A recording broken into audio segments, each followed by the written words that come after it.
Hi guys, welcome to the Magical Art with Ananya. So today we are going to draw a new type of fish. Are you excited? Quickly bring your drawing book, pencil and colors. Let's start. First you have to draw one circle. I have taught you in the previous videos how to draw the circle. Let's make the eyes of the fish with two oval and we have to draw all over the fish triangles, and then we will make one small fin.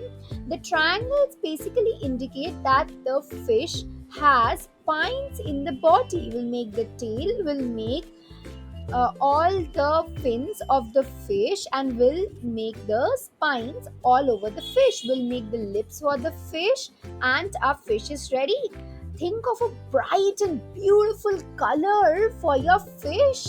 I think I have taught you many ways to draw the fish. You try all the ways and see which one is the best.